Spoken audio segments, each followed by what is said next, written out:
ഗുരുവിനെ ദൈവമായി കാണുന്നോ കാണാതിരിക്കുന്നു എന്നുള്ളതല്ല പ്രശ്നം. ഗുരുവിനെ ബ്രാഹ്മണവൽക്കരിക്കുന്നു എന്നുള്ളതാണ് സൂചിപ്പിക്കപ്പെടുന്ന അടിസ്ഥാനപരമായ പ്രശ്നം. നാരായണ ഗുരുസ്വാമികളെ ബിംബവൽക്കരിച്ചതോടുകൂടി ഒരു ക്ഷേത്ര ദൈവമാക്കിയതോടുകൂടി സംഘപരിവാരത്തിൻ്റെ ഹിന്ദുത്വ രാഷ്ട്രീയം ഒരളവിൽ വിജയിച്ചു എന്നുള്ളത് നമ്മൾ സത്യസന്ധമായ ആത്മാർത്ഥമായി അംഗീകരിച്ചേ പറ്റൂ. യഥാർത്ഥത്തിൽ ഗുരുവിൻ്റെ ദർശനങ്ങൾ, ഗുരുവിൻ്റെ ചിന്തകൾ, ഗുരുവിൻ്റെ വാക്കുകൾ, ഗുരുവിൻ്റെ പ്രവർത്തികൾ എക്കാലവും ഹിന്ദുത്വ രാഷ്ട്രീയത്തിനെതിരായിരുന്നു എന്നുള്ളതാണ്. ഹിന്ദുമതം എന്നൊരു മതമേ ഇല്ലല്ലോ എന്ന് പറഞ്ഞ ആളാണ് ഗുരു.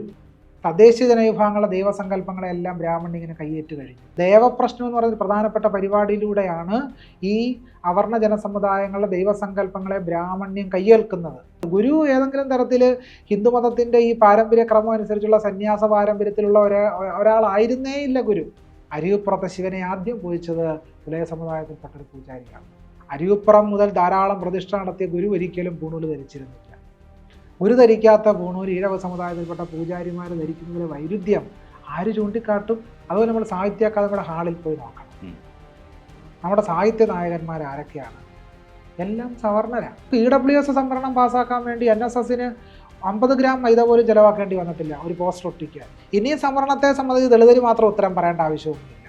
EWSകാരും കൂടി ഇനിയും ഇതിൻ്റെ മറുപടി പറയേണ്ടി വരും. ശ്രീനാരായണ ഗുരുവിനെ കുറിച്ചും അയ്യങ്കാളിയെ കുറിച്ചും സഹോദരൻ അയ്യപ്പനെ കുറിച്ചും പറയുന്നുണ്ട്. പണ്ഡിറ്റ് കറുപ്പൻ ഇതിൽ വരുന്നുണ്ട്. ഇവരെയൊക്കെ അല്ലെങ്കിൽ ശ്രീനാരായണ ഗുരുവിനെ ഒരു ഹിന്ദു സന്യാസിയായി ഏറ്റെടുക്കാനുള്ള ഒരു ശ്രമം സംഘപരിവാർ ഒരു ദിവസം നടത്തുന്നുണ്ട്. അതുപോലെ തന്നെ മറ്റ് നവോത്ഥാന നായകരെയും ഏറ്റെടുക്കാനുള്ള ഒരു ശ്രമമാണ് സംഘപരിവാർ നടത്തിക്കൊണ്ടിരിക്കുന്നത്. അതിന് എത്രമാത്രം സാധ്യതയുണ്ട്? അത് നടപ്പില്ലാത്തൊരു കാര്യമാണ്. പക്ഷേ അതിലേക്കൊരു വലിയ തോതിലുള്ള ശ്രമം അവരുടെ ഭാഗത്തു നിന്നുണ്ട്. അതിനെ എങ്ങനെയാണ് നോക്കിക്കാണുന്നത്? നാരായണ ഗുരുസ്വാമികളെ ബിംബവൽക്കരിച്ചതോടുകൂടി ഒരു ക്ഷേത്ര ദൈവമാക്കിയതോടുകൂടി സംഘപരിവാരത്തിൻ്റെ ഹിന്ദുത്വ രാഷ്ട്രീയം ഒരളവിൽ വിജയിച്ചു എന്നുള്ളത് നമ്മൾ സത്യസന്ധമായ ആത്മാർത്ഥമായി അംഗീകരിച്ചേ പറ്റൂ. അത് ഗുരു മുന്നോട്ട് വെച്ച ഒരു രാഷ്ട്രീയത്തിന് എതിരായിട്ടുള്ള ഒരു സംഗതിയാണ്. തീർച്ചയായിട്ടും ക്ഷേത്രവൽക്കരിക്കപ്പെട്ടു എന്നതിൻ്റെ അർത്ഥം തന്നെ സമ്പൂർണമായ ബ്രാഹ്മണവൽക്കരണം തന്നെയാണ്. ഈ പറയുന്ന ദൈവങ്ങളുടെ കൂട്ടത്തിലേക്ക് ഗുരുവും കൂടെ ഇടം പിടിക്കുകയാണ്. ബുദ്ധനെ ഇങ്ങനെയാണ് അപഹരിച്ചത്. ബുദ്ധൻ മുന്നോട്ട് വെച്ച യാഗങ്ങൾക്കെതിരായ, ഹിംസാത്മകമായ യാഗപ്രത്യയശാസ്ത്രങ്ങൾക്കെതിരായ സമരത്തെ ബുദ്ധനെ സ്വാംശീകരിച്ചുകൊണ്ടാണ് ബ്രാഹ്മണ്യം ബുദ്ധനെ നിർവീര്യമാക്കിയത്. ചരിത്ര പണ്ഡിതയായ വിജയനാഥിനെ പറ്റി പറയുന്നത് ബ്രാഹ്മണിക്കൽ അക്കൾച്ചറേഷൻ എന്നാണ്. ബ്രാഹ്മണ്യ സ്വാംശീകരണം. തങ്ങൾക്കെതിരായി വരുന്നവരെയെല്ലാം ബ്രാഹ്മണ്യം സ്വാംശീകരിക്കും. ആദ്യം അടിച്ചൊടുക്കാൻ നോക്കും. ഒതുക്കുമ്പോൾ ഒതുങ്ങിയില്ലെങ്കിൽ എന്ത് ചെയ്യും? അവരുടേതാക്കി അങ്ങ് മാറ്റും. തദ്ദേശീയ ജനവിഭാഗങ്ങളുടെ ദൈവസങ്കല്പങ്ങളെല്ലാം ബ്രാഹ്മണ്യം ഇങ്ങനെ കയ്യേറ്റ് കഴിഞ്ഞു. മാടനെ, ചാമുണ്ടിയെ, മറുതയെ, കാളിയെ എല്ലാം ബ്രാഹ്മണ്യം സ്വാംശീകരിച്ചു കഴിഞ്ഞു. അവരുടെ ദൈവസങ്കല്പങ്ങളിലേക്ക് ആക്കി കഴിഞ്ഞു. ഈ ബ്രാഹ്മണിക്കൽ സ്വാംശീകരണമാണ് യഥാർത്ഥത്തിൽ ഗുരുവിനെ മുൻനിർത്തി ചെയ്തുകൊണ്ടിരിക്കുന്നത്. ഗുരുവിൻ്റെ ഒരു അഷ്ടോത്തര ശതനാമാവലിയുണ്ട്, രസകരമാണ്. ചൈതന്യസ്വാമികൾ രചിച്ചതാണെന്നാണ് പറയപ്പെടുന്നത്. അതിൽ ഒരിടത്ത് പറയുന്നത് ശ്രുതിസിദ്ധ ബ്രാഹ്മണായ നമ, ഗുരുവിനെ പുകഴ്ത്തുന്നതാണ്. ശ്രുതിസിദ്ധ ബ്രാഹ്മണായ നമ, ശ്രുതി സിദ്ധിച്ച ബ്രാഹ്മണനെ നമിക്കുന്നു. ഗുരുവിൻ്റെ പര്യായമായിട്ടാണ് ഉപയോഗിക്കുന്നത്. ഗുരു എങ്ങനെയാണ് ശ്രുതിസിദ്ധ ബ്രാഹ്മണനാകുന്നത്?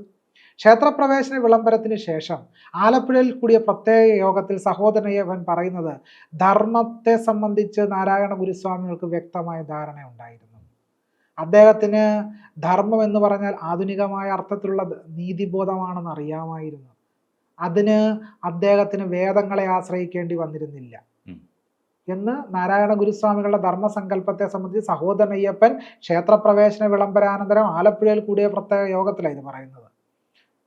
ന ബ്രാഹ്മണാതിരസ്യൈവം എന്ന് സുചിന്തിതമായി പ്രഖ്യാപിച്ച ഗുരുവിനെയാണ് ശ്രുതിസിദ്ധ ബ്രാഹ്മണനാക്കുന്നത്. കർമ്മബ്രാഹ്മണ്യം എന്നുള്ളൊരു സംഗതിയിലേക്ക് വരികയാണ്. ഗുരുവിനെ പോലും ബ്രാഹ്മണനാക്കുകയാണ്. ഒരിക്കൽ തിരുവനന്തപുരത്തിനടുത്തുള്ള ക്ഷേത്രത്തിൽ പ്രതിഷ്ഠ നടന്നു. പ്രതിഷ്ഠ നടത്തിയതിനു ശേഷം കമ്മിറ്റിക്കാർ ഗുരുവിനോട് ചോദിച്ചു, നാളെ മുതലൊരു പോറ്റിയെ പൂജാരിയാക്കിയാലോ സ്വാമി? ഗുരു പറഞ്ഞ മറുപടി, പോറ്റി വന്നാൽ പോയതെല്ലാം തിരിച്ചു വരും. അപ്പൊ പോറ്റികളോടെ പോറ്റി മാത്രമല്ല വരുന്നത്, ബ്രാഹ്മണ്യം കൂടിയാണ് തിരിച്ചു വരുന്നത്. ഇത് കേരളത്തിൽ ഗുരുവിനെ സംബന്ധിച്ച് സൂചിപ്പിക്കുമ്പോൾ ഒരു കാര്യം ആനുഷംഗികമായി പരാമർശിക്കാതെ നിവർത്തിയില്ല. കേരളത്തിൽ ദളിതരുടെയും ആദിവാസികളുടെയും പിന്നോക്ക ജനതയെയും ബഹുജനങ്ങളുടെയും ഒക്കെ തന്നെ കാവുകളും പതികളും ദൈവസങ്കല്പങ്ങളും എല്ലാം തന്നെ ശക്തമായ രീതിയിൽ ബ്രാഹ്മണവൽക്കരിക്കുന്ന ഒരു കാലഘട്ടത്തിലാണ് നമ്മൾ ജീവിക്കുന്നത്. ദേവപ്രശ്നം എന്ന് പറയുന്ന പ്രധാനപ്പെട്ട പരിപാടിയിലൂടെയാണ് ഈ അവർണ ജനസമുദായങ്ങളുടെ ദൈവസങ്കല്പങ്ങളെ ബ്രാഹ്മണ്യം കയ്യേൽക്കുന്നത്. അപ്പോൾ ദേവപ്രശ്നം വെക്കുന്നു. ദേവപ്രശ്നത്തിൽ പറയുന്നു ഇവിടെ വിഷ്ണുവിനെ പ്രതിഷ്ഠിക്കണം, ശിവനെ പ്രതിഷ്ഠിക്കണം എന്ന് ജ്യോത്സ്യർ പറയുക.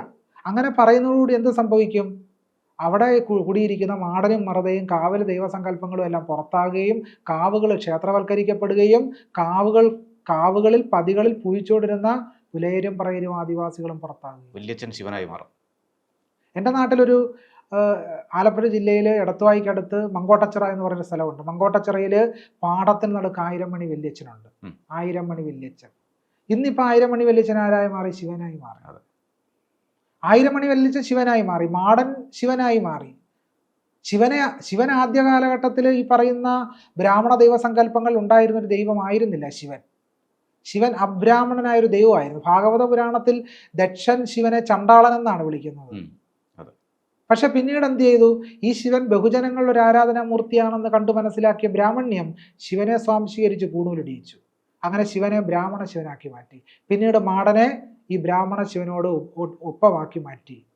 ഇത് വളരെ ഭീകരമായ രീതിയിലുള്ള ഒരു സ്വാംശീകരണ പ്രക്രിയയാണ് ബ്രാഹ്മണ്യത്തിന്റെ നേതൃത്വത്തിൽ നടക്കുന്നത്. ഇത്രയും വിപുലമായി പറയാൻ കാരണം ഗുരുവിനെയും ഈ രീതിയിൽ ബ്രാഹ്മണ്യം കൈയേൽക്കാനൊരു ശ്രമം നടക്കുന്നുണ്ട്. യഥാർത്ഥത്തിൽ ഗുരുവിൻ്റെ ദർശനങ്ങൾ, ഗുരുവിൻ്റെ ചിന്തകൾ, ഗുരുവിൻ്റെ വാക്കുകൾ, ഗുരുവിൻ്റെ പ്രവർത്തികൾ എക്കാലവും ഹിന്ദുത്വ രാഷ്ട്രീയത്തിനെതിരായിരുന്നു എന്നുള്ളതാണ്. ഇതാണ് നമ്മൾ മനസ്സിലാക്കേണ്ട അടിസ്ഥാനപരമായ കാര്യം.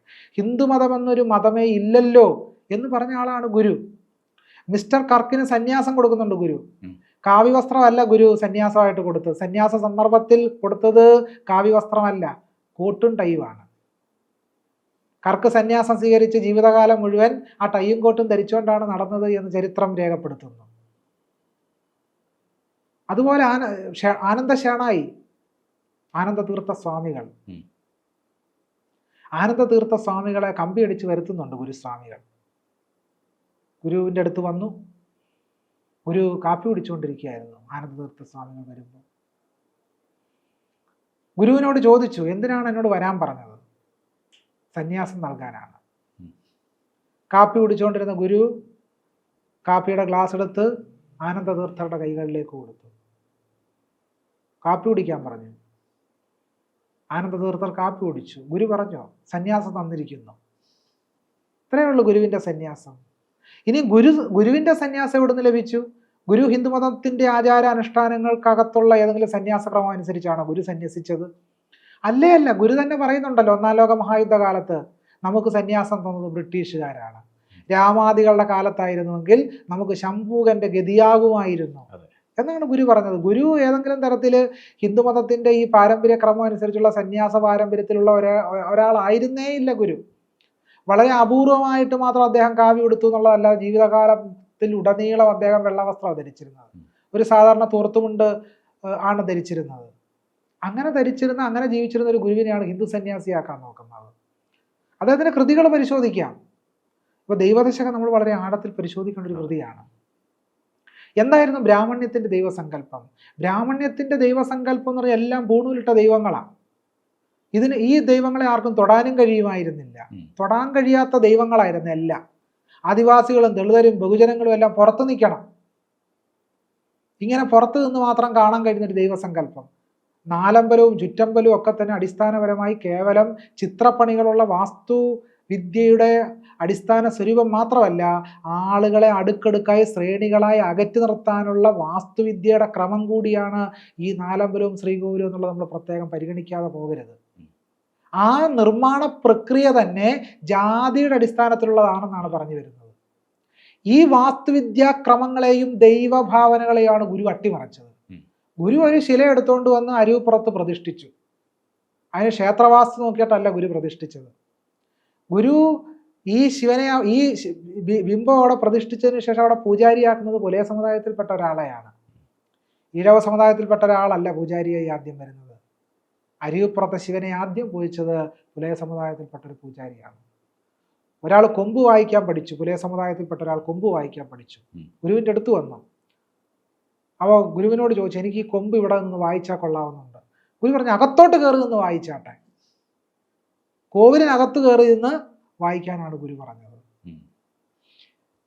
അപ്പൊ ഇത് എല്ലാം തന്നെ ഹിന്ദുത്വം മുന്നോട്ട് വെക്കുന്ന പാരമ്പര്യക്രമമായ ആരാധനകളെ അനുഷ്ഠാനങ്ങളെ ഉല്ലംഘിക്കുന്ന ഒരു ദൈവഭാവനയാണ് ഗുരു സൃഷ്ടിച്ചെടുത്തത്. ഗുരു ദൈവദശകത്തിൽ പറയുന്നുണ്ടല്ലോ, ദൈവമേ കാത്തുകൊൾകങ്ങ് കൈവിടാതിന്ന് ഞങ്ങളെ, നാവികൻ നീ ഭവാബ്ദിക്കൊരാവിവൻ തോണി നിൻ പദം. കൈവിടാതെ ഇന്ന് ഞങ്ങളെ പിടിച്ചോളാനാ പറയുന്നത്. ബ്രാഹ്മണ്യത്തിന്റെ ദൈവസങ്കല്പങ്ങൾ തൊട്ടുകൂടാത്ത ദൈവങ്ങളായിരുന്നു. അവർണരെ തൊടാൻ സാധിക്കാത്ത ദൈവങ്ങളെ ബ്രാഹ്മണ്യം സൃഷ്ടിച്ചപ്പോൾ നാരായണ ഗുരുവിന്റെ ദൈവസങ്കല്പങ്ങൾ മനുഷ്യരെ തൊടുന്ന ദൈവമായിരുന്നു. അരുളോടുകൂടി, അൻപോടുകൂടി, കരുണയോടുകൂടി, മൈത്രിയോടുകൂടി മനുഷ്യരുടെ കൈകളിൽ സ്പർശിക്കുന്ന ദൈവത്തെ അരുളായി, അൻപായി ഗുരു വാർത്തെടുത്തു എന്നുള്ളതാണ്. ഈ വാർക്കൽ ഹിന്ദുത്വത്തിനെതിരായിട്ടുള്ള ഒരു പ്രവൃത്തി പദമായിരുന്നു എന്നുള്ളതാണ് ഗുരുവിന്റെ ജീവിതം നമ്മൾ ആഴത്തിൽ പരിശോധിക്കുമ്പോൾ ബോധ്യപ്പെടുക.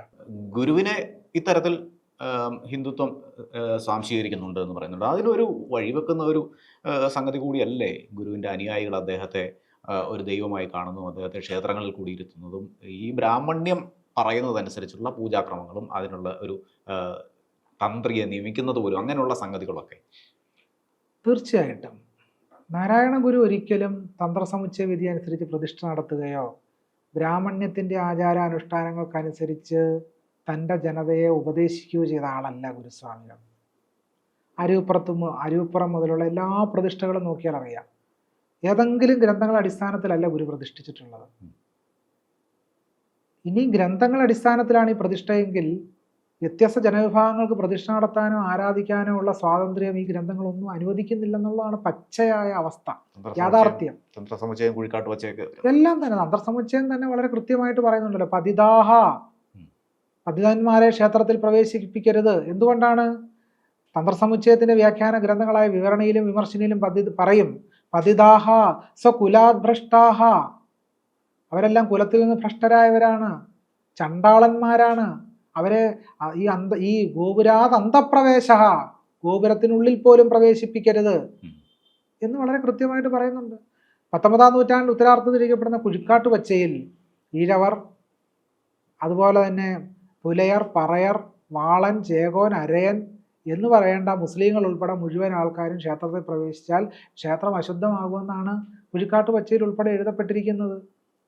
ആ കുഴിക്കാട്ട് വച്ചയും തന്ത്രസമുച്ചയം അനുസരിച്ചാണ് ഇന്ന് ഗുരുവിനെ പ്രതിഷ്ഠിച്ച് പൂജിക്കുന്നത് എന്നുള്ളതാണ് ഏറ്റവും വലിയ വൈരുദ്ധ്യം. ഇവിടെ ഗുരുവിനെ ദൈവമായി കാണുന്നോ കാണാതിരിക്കുന്നു എന്നുള്ളതല്ല പ്രശ്നം, ഗുരുവിനെ ബ്രാഹ്മണവൽക്കരിക്കുന്നു എന്നുള്ളതാണ് സൂചിപ്പിക്കപ്പെടുന്ന അടിസ്ഥാനപരമായ പ്രശ്നം. ലളിതാ സഹസ്രനാമം ഇന്നിപ്പോൾ വളരെ പ്രസിദ്ധിയുള്ള ഒരു സ്തോത്ര ഗ്രന്ഥമായിട്ടത് മാറിക്കഴിഞ്ഞു. അതിൽ പറയുന്നത് ഒരിടത്ത് ദേവിയെ പുകഴ്ത്തുന്നത് ഇങ്ങനെ: വിപ്രപ്രിയ വിപ്രരൂപ വിശ്വഭ്രമണകാരിണി വിശ്വഗ്രാസ വിദ്രുമാഭ വൈഷ്ണവി വിഷ്ണുരൂപിണി. വിപ്രപ്രിയ, വിപ്രം എന്ന് പറഞ്ഞാൽ ബ്രാഹ്മണൻ, ബ്രാഹ്മണനോട് പ്രിയമുള്ളവൾ. അതെന്താണ്? ദേവിക്ക് മറ്റുള്ളവരെയൊന്നും ഇഷ്ടമല്ലേ, ബ്രാഹ്മണനോട് മാത്രം ഇത്ര പ്രിയം എന്താണ്? അപ്പോൾ ഈ സ്തോത്രകൃതികളെല്ലാം അടിസ്ഥാനപരമായി ഇവിടെ പരിശോധിച്ചാൽ പൗരോഹിത്യ ബ്രാഹ്മണ്യത്തെ ഊട്ടി ഉറപ്പിക്കുന്നവയാണ് ഈ സ്തോത്രകൃതികളെല്ലാം തന്നെ. ഗുരു ഇതിനെതിരായിരുന്നു. പൂണൂല് ഇട്ടുകൊണ്ട് ഒരിക്കലും ഒരു ശിഷ്യൻ ഗുരുവിൻ്റെ മുമ്പിൽ വന്നപ്പോൾ ഗുരു ആ പൂണൂല് നോക്കി കളിയാക്കി. ഈ പൂണൂൽ എന്തിനു കൊള്ളാമെന്ന് ചോദിച്ചു. താക്കോൽക്കൂട്ടം വേണമെങ്കിൽ കെട്ടിയിട്ട് നടക്കാൻ കൊള്ളാവുന്നത് കവിഞ്ഞ് പൂണൂല് കൊണ്ടൊരു ഗുണമില്ല എന്ന് പറഞ്ഞു. പക്ഷേ ഇന്ന് ഈഴവ സമുദായത്തിൽപ്പെട്ട പൂജാരിമാരുൾപ്പെടെ ഈ ബ്രാഹ്മണ്യത്തിൻ്റെ പ്രതീകമായ പൂണൂലും ധരിച്ചുകൊണ്ടാണ് നടക്കുന്നത്. അരിയുപ്പുറം മുതൽ ധാരാളം പ്രതിഷ്ഠ നടത്തിയ ഗുരു ഒരിക്കലും പൂണൂല് ധരിച്ചിരുന്നില്ല. ഗുരു ധരിക്കാത്ത പൂണൂല് ഈഴവ സമുദായത്തിൽപ്പെട്ട പൂജാരിമാർ ധരിക്കുന്നതിലെ വൈരുദ്ധ്യം ആര് ചൂണ്ടിക്കാട്ടും? അതെങ്ങനെ പരിഹരിക്കും? അപ്പോൾ ഗുരു ഒരിക്കലും ഒരു പൂണൂൽധാരി ആയിരുന്നില്ല. യാഗയജ്ഞാതി ചടങ്ങുകളെ, ആ ചടങ്ങുകളിൽ നിന്ന് സ്വസമുദായത്തെ രക്ഷപ്പെടുത്താൻ വേണ്ടി പ്രതീകവൽക്കരിക്കുന്ന ശ്ലോകം രചിച്ചു. അഗ്നേയ തവ യത്തേജസ്തദ് ബ്രാഹ്മം, നിന്റെ തേജസ് ബ്രാഹ്മമാകുന്നു. അഹമിത്യാജ്യം ജുഹോമി, ഞാനെന്ന് പറയുന്ന നെയ്യെ ഹോമിക്കുന്നു. അപ്പോൾ പുറത്ത് നടന്നുകൊണ്ടിരിക്കുന്ന വൈദികമായൊരു യാഗത്തെ മാനസികമായ പരിവർത്തനമാക്കി ഗുരു മാറ്റുകയാണ്.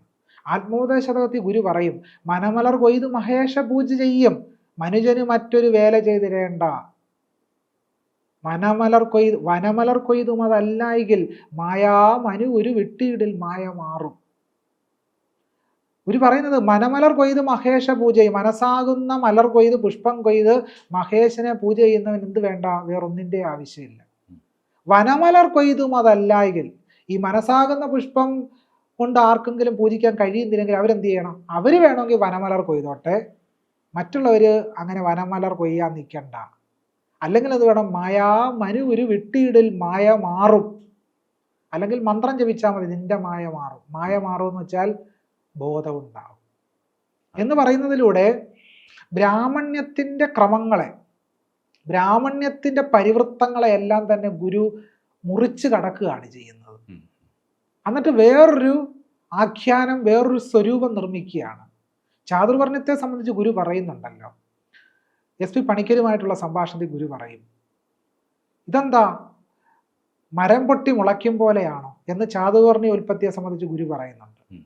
വിരാട് പുരുഷന്റെ മുഖത്ത് നിന്ന് ബ്രാഹ്മണൻ ഉണ്ടാകുന്നു, കാലിൽ നിന്ന് ശൂദ്രൻ ഉണ്ടാകുന്നു, എന്താ മരം പൊട്ടി മുളയ്ക്കും പോലെയാണോ എന്നാ ഗുരുസ്വാമികൾ ചോദിക്കുന്നത്. ചാതുർവർണ്ണയത്തിന്റെ കേന്ദ്രമായ വർണ്ണ സിദ്ധാന്തത്തെ ഗുരു എതിർത്തു. ഗുരു ഗാന്ധിയുമായിട്ട് ബന്ധപ്പെട്ടാണ്. ഒരു ഭക്തൻ പറഞ്ഞു, ഗാന്ധി വർണ്ണാശ്രമ സിദ്ധാന്തത്തെ പിന്തുണയ്ക്കുന്നു. ഗുരു പറഞ്ഞു, ഗാന്ധി എന്തുകൊണ്ടാണ് ഇങ്ങനെ പറയുന്നത്? ഗാന്ധിക്ക് ഇതൊന്നും അറിയില്ലായിരിക്കാം. എന്നിട്ട് ഗുരു പറയുകയാണ്, ഗുണകർമ്മങ്ങളിൽ സ്ഥായിയായി ഒന്നുമില്ലല്ലോ, പിന്നെ എങ്ങനെ വർണ്ണം നിശ്ചയിക്കാം? അങ്ങനെ വർണ്ണ സിദ്ധാന്തത്തെയും ഗുരു സമ്പൂർണമായി നിരസിച്ചു. ഇപ്പൊ ചാതുർവർണ്ണയത്തെ, വർണ്ണസിദ്ധാന്തങ്ങളെ, അതിൻ്റെ അടിസ്ഥാനത്തിലുള്ള സോഷ്യൽ സിസ്റ്റത്തെ ഗുരു നിരാകരിക്കുകയാണ്. എന്താണ് ഇന്ത്യയുടെ സോഷ്യൽ സിസ്റ്റം? അത് ചാതുർവർണ്ണയമാണ്. ചാതുർവർണ്ണയത്തിൻ്റെ അടിസ്ഥാനത്തിലുള്ള സാമൂഹ്യ ക്രമത്തെ സമ്പൂർണമായി റദ്ദ് ചെയ്താൽ മാത്രമേ സോദരത്വേന വാഴുന്ന ഒരു മാതൃകാ സ്ഥാനത്തെ നിർമ്മിക്കാൻ സാധിക്കൂ എന്ന് ഗുരു ആഴത്തിൽ തിരിച്ചറിഞ്ഞിരുന്നു. ചാതുർവർണ്ണ്യം ഇല്ലാതായാൽ മാത്രമേ മനുഷ്യർക്ക് ഒരുമിച്ച് കഴിയാൻ സാധിക്കൂ എന്ന തിരിച്ചറിവിലാണ് ഗുരു ഉണ്ടായിരുന്നത്. അതുകൊണ്ടാണ് ഗുരു പറഞ്ഞത്, മനുഷ്യാണ മനുഷ്യത്വം ജാതൃഗോത്വം ഗവാം യഥാ ന ബ്രാഹ്മണാതിരസ്യൈവം ഹാ തത്വം വേത്തി ഗോപിന.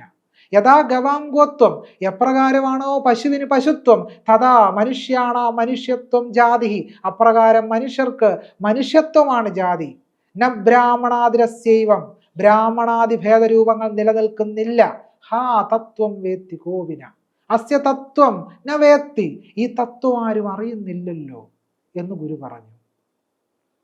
ഇതേ രാഷ്ട്രീയം തന്നെ അംബേദ്കർ പിന്നീട് പറയുന്നുണ്ട്. തീർച്ചയായിട്ടും അംബേദ്കർ അനിഹിലേഷൻ ഓഫ് കാസ്റ്റിൽ എഴുതി, സാഹോദര്യത്തിൻ്റെ മറ്റൊരു പേരാണ് ജനാധിപത്യം, സോദരത്വേന വാഴുന്ന മാതൃകാ സ്ഥാനമാണിത് എന്ന് ഗുരു പറയുന്നതും, അനിഹിലേഷൻ ഓഫ് കാസ്റ്റിൽ ഡോക്ടർ BR അംബേദ്കർ പറയുന്ന സാഹോദര്യത്തിൻ്റെ മറ്റൊരു പേരാണ് ജനാധിപത്യം എന്ന് പറയുന്നതും നമ്മൾ ആഴത്തിൽ ചേർത്ത് വെച്ച് പരിശോധിക്കണം. പൊയ്കയിൽ അപ്പച്ചൻ പറയും, സ്നേഹത്തിൻ്റെ പന്തി നിർമ്മിക്കുന്നതിനെ പറ്റി, സാഹോദര്യത്തിൻ്റെ പന്തി നിർമ്മിക്കുന്നതിനെ പറ്റി പൊയ്കയിൽ അപ്പച്ചൻ പറയും. ഈ മൂന്ന് പേരെയും കൂടെ ചേർത്ത് വെച്ച് നമ്മൾ പറയുമ്പോൾ സ്നേഹത്തിൻ്റെ പന്തിയെ പറ്റി പൊയ്കയിൽ അപ്പച്ചൻ പറയുന്നുണ്ട്.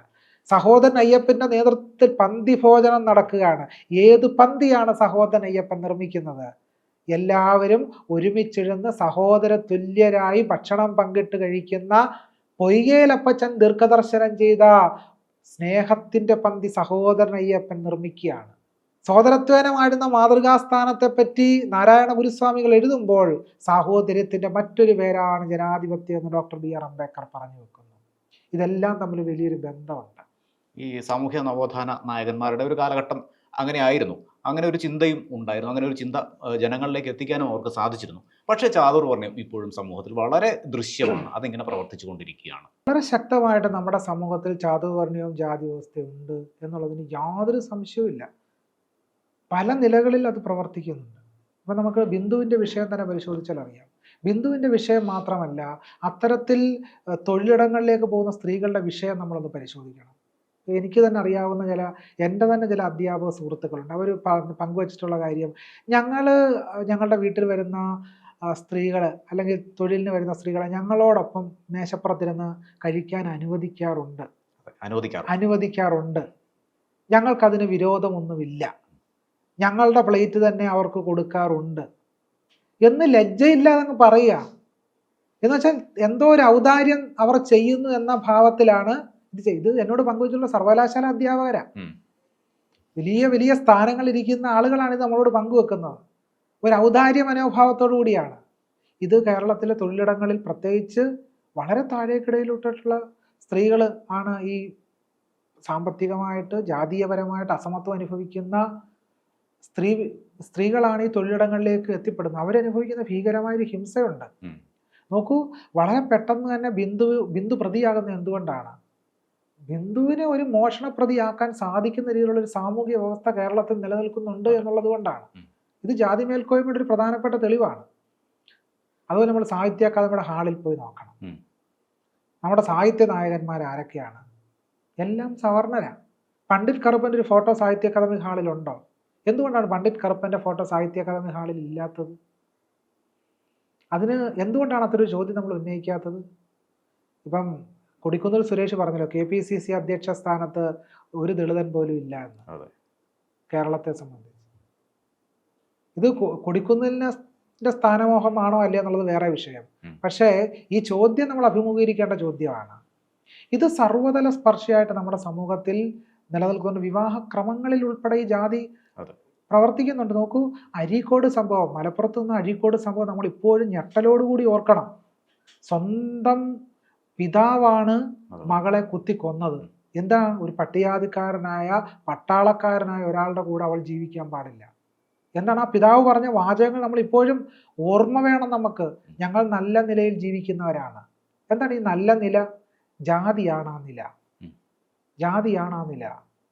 കഴിഞ്ഞ ദിവസമാണല്ലോ ഒരു ആദിവാസി പീഡിപ്പിക്കപ്പെട്ടത്, ഷിജു എന്ന് പറയുന്ന ആദിവാസി യുവാവ് പീഡിപ്പിക്കപ്പെട്ടു. കേരളത്തിൽ മറ്റാരെങ്കിലും ഇങ്ങനെ കയറ് കെട്ടി വരിഞ്ഞു മുറുക്കാൻ സാധിക്കുമോ? സാധിക്കില്ല. ആ രീതിയിലൊരു സാമൂഹിക ബോധം, നീതിബോധം നമ്മുടെ സമൂഹത്തിനില്ല എന്നുള്ളതാണ്. അങ്ങനൊരു ശക്തമായ നീതിബോധം നമ്മുടെ സമൂഹത്തിലില്ല. അതുകൊണ്ടാണ് ഇവിടെ മുത്തങ്ങ സമരവും ചെങ്ങറ സമരവും ഒക്കെ തന്നെ നടത്തേണ്ടി വരുന്നത്. കാരണം വേറൊരു സമൂഹത്തിനും അവകാശങ്ങൾക്ക് വേണ്ടി സമരം ചെയ്യേണ്ടി വന്നിട്ടില്ല. നമുക്ക് EWS സംവരണം പാസ്സാക്കാൻ വേണ്ടി NSSന് 50 ഗ്രാം മൈദ പോലും ചിലവാക്കേണ്ടി വന്നിട്ടില്ല. ഒരു പോസ്റ്റർ ഒട്ടിക്കാൻ 50 ഗ്രാം മൈദ പോലും ചിലവാക്കാതെ വളരെ ഈസി ആയിട്ട് EWS സംവരണം നടപ്പിലാക്കി. പക്ഷെ ദളിതർക്ക് എന്തെങ്കിലും കിട്ടാനോ? ഇപ്പം കേരളത്തിലെ താലൂക്ക് ഓഫീസുകളിൽ നിന്ന് കൃത്യമായിട്ട് ജാതി സർട്ടിഫിക്കറ്റ് കിട്ടാൻ വേണ്ടി PKSന്റെ നേതൃത്വത്തിൽ കേരളത്തിൽ സമരം നടന്നുകൊണ്ടിരിക്കുക. PKS CPM-മായി ബന്ധപ്പെട്ടൊരു സാംസ്കാരിക സംഘടനയാണ് എന്ന് നമുക്കറിയാം, പട്ടികജാതി ക്ഷേമ സമിതി.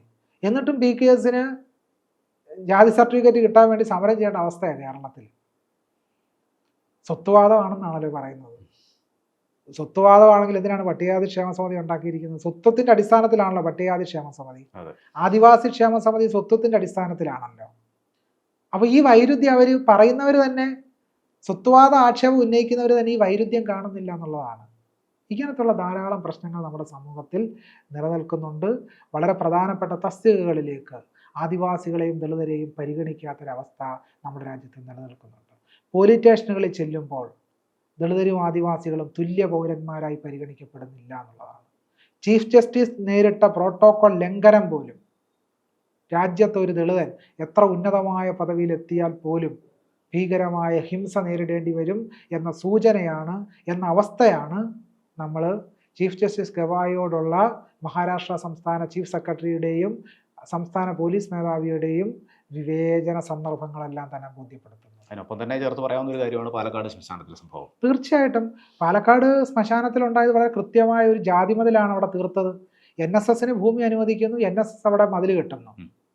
ഇത് ജാതിയുടെ അടിസ്ഥാനത്തിലാണ്, വളരെ കൃത്യമായിട്ടാണ്.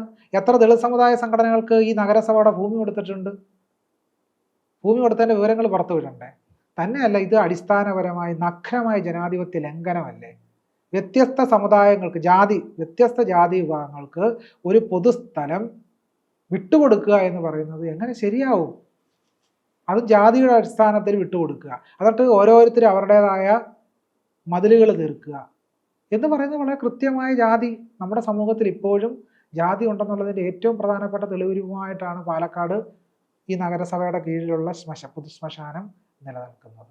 ഇപ്പോൾ ഇങ്ങനെയുള്ള സംഭവങ്ങൾ, അതുപോലെ തന്നെ ഇപ്പോൾ അട്ടപ്പാടിയിൽ ആദിവാസി യുവാവിനെ ഇപ്പോൾ പീഡിപ്പിച്ച രണ്ടാമത്തെ സംഭവം, മധുവിനെ കൊല ചെയ്തു, അതുപോലെ തന്നെ ഷിജുവിനെ മർദ്ദിക്കുന്നു, ഇങ്ങനെയുള്ള സംഭവങ്ങളൊക്കെ ആവർത്തിക്കുമ്പോഴും ഒരു ഗ്രാൻഡ് നറേറ്റീവ് എന്ന് പറയുന്നത് പുരോഗമന കേരളത്തിലാണല്ലോ ഇത് സംഭവിക്കുന്നത്, ഒരു പുരോഗമന സമൂഹത്തിലാണല്ലോ ഇത് സംഭവിക്കുന്നത്. വളരെ പിന്തിരിപ്പന്മാരായുള്ള ആളുകൾ ഇവിടെ ഉണ്ട്, ജാതി ഇവിടെ ഉണ്ട് നമുക്കറിയാം. ഈ ഒരു പക്ഷം ചെയ്യുന്ന കുറ്റകൃത്യങ്ങളുടെ ബാധ്യത ഏൽക്കേണ്ടി വരുന്ന ഒരു പുരോഗമന സമൂഹം നമ്മുടെ കേരളത്തിൽ ഇല്ലേ? അങ്ങനെ ഒരു സംഗതി കൂടി ഇല്ലേ?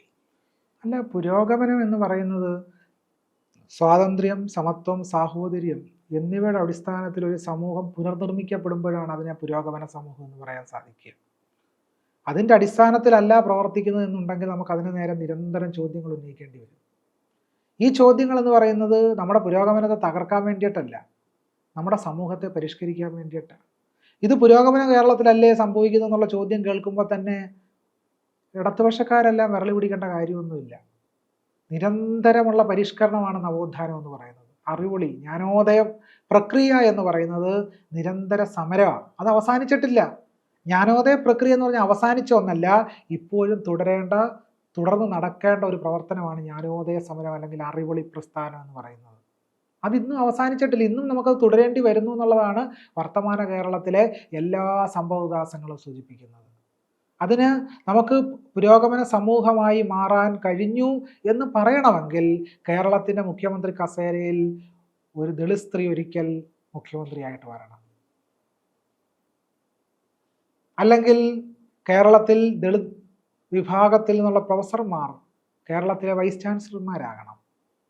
കേരളത്തിലെ പാഠപുസ്തക പരിഷ്കരണ കമ്മിറ്റികളിലും കേരളത്തിലെ പ്ലാനിംഗ് ബോർഡിൻ്റെ അധ്യക്ഷ സ്ഥാനങ്ങളിലും സാഹിത്യ അക്കാദമി ഉൾപ്പെടെയുള്ള സമിതികളിലും അതുപോലെ തന്നെ അക്കാദമിക അധ്യക്ഷന്മാരായിട്ടും ദളിതരും ആദിവാസികളും പുറന്തള്ളപ്പെടുന്ന ജനവിഭാഗം എന്നുള്ള സാഹിത്യകാരന്മാരും ഇടം പിടിക്കുമ്പോഴാണ് പുരോഗമന കേരളത്തെ നമുക്ക് ആ പേരിൽ തന്നെ വിളിക്കാൻ കഴിയുക. അല്ലെങ്കിൽ കഴിയില്ല. UGC നിരന്തരം കത്തെഴുതുന്നുണ്ട്, ബാക്ക്ലോഗ് എന്ന് കത്തണം. എന്താണ് ബാക്ക്ലോഗ് എന്ന് പറഞ്ഞാൽ? സംവരണ അട്ടിമറി മൂലം പ്രത്യേക സമുദായങ്ങൾ, പ്രത്യേകിച്ച് SC ST വിഭാഗങ്ങൾക്ക് വലിയ രീതിയിലുള്ള തസ്തിക നഷ്ടം ഉണ്ടായിട്ടുണ്ട്. അതുകൊണ്ട് ബാക്ക്ലോഗ് നികത്തിയതിനു ശേഷമേ പുതിയ നിയമനങ്ങൾ നടത്താവൂ എന്നാണ് UGCയുടെ നോട്ടിഫിക്കേഷൻ. പക്ഷേ കേരളത്തിലുള്ള ഒരു സർവകലാശാല ഇന്ന് വരെ UGCയുടെ ആ റെഗുലേഷൻ അംഗീകരിച്ച് മട്ടേയില്ല. എന്തുകൊണ്ടാണ് അംഗീകരിക്കാതെ? കാരണം ഇത് SC STയുടെ വിഷയമായതുകൊണ്ടാണ്. പട്ടികജാതിക്കാരുടെ വിഷയവും പട്ടികവർഗക്കാരുടെ വിഷയവും എപ്പോഴും പുറന്തള്ളപ്പെടാവുന്ന ഒരു വിഷയമായിട്ട് നിലനിൽക്കുകയാണ്. ജനാധിപത്യത്തിലെ തുല്യ പൗരരായിട്ട് ഇപ്പോഴും കേരളത്തിൽ ദളിതരും ആദിവാസികളും പൂർണ്ണമായി പരിഗണിക്കപ്പെട്ടിട്ടില്ല എന്നുള്ളതിൻ്റെ തെളിവുകളാണ് നമ്മുടെ മുമ്പിലുള്ള ഈ ഷിബു ആക്രമിക്കപ്പെടുന്ന വിഷയമാണെങ്കിലും ബിന്ദു ആക്രമിക്കപ്പെടുന്ന വിഷയമാണെങ്കിലും ഒക്കെ തന്നെ സംവരണ അട്ടിമറികൾ, ഈ ഗ്രാന്റ് കൃത്യമായിട്ട് ലഭ്യമാകാതിരിക്കുന്ന സാഹചര്യം കേരളത്തിലുണ്ട്. എന്തുകൊണ്ടാണ് കാര്യക്ഷമമായിട്ട് ഇടപെടാത്തത്? കാര്യക്ഷമമായിട്ട് ഇടപെടണ്ടേ? ഈ ഗ്രാന്റ് കൃത്യമായിട്ട് പട്ടികജാതി വിഭാഗത്തിൽപ്പെട്ട കുട്ടികൾക്ക് കൊടുക്കണ്ടേ? അങ്ങനെ കൊടുക്കുമ്പോൾ മാത്രമല്ലേ നമുക്ക് ഒരു പുരോഗമന സമൂഹമാണെന്ന് പറയാൻ കഴിയും.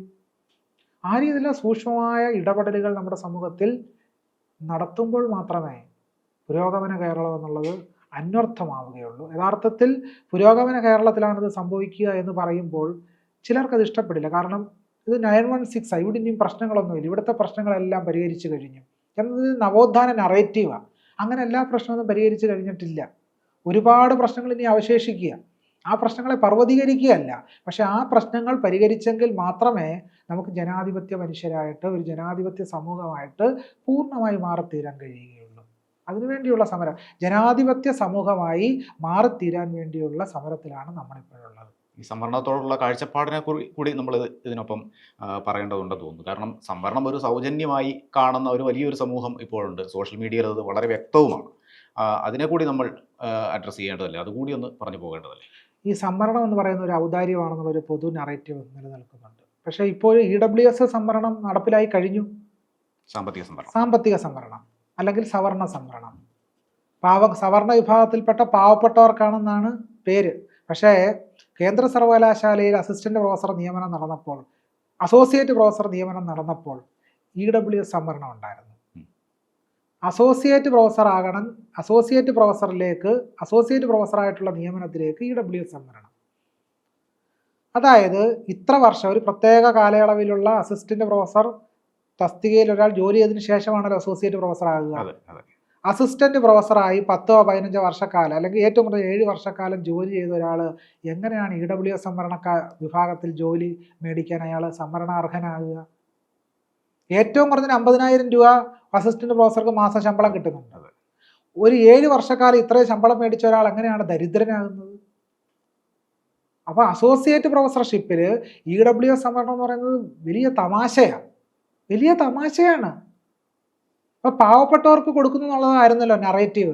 പക്ഷേ കേന്ദ്ര സർവകലാശാലയിൽ അസോസിയേറ്റ് പ്രൊഫസർ എന്ന് പറയുന്ന തസ്തികയിലേക്ക് നിയമന പ്രക്രിയ നടക്കുന്ന അവസരത്തിൽ അവിടെ EWS സംവരണം കൊണ്ടുവരുമ്പോൾ സവർണ വിഭാഗത്തിലെ പാവപ്പെട്ടവർക്കാണ് സംവരണം കൊടുക്കുന്നുള്ള നറേറ്റീവ് പൂർണ്ണമായി പൊളിഞ്ഞു.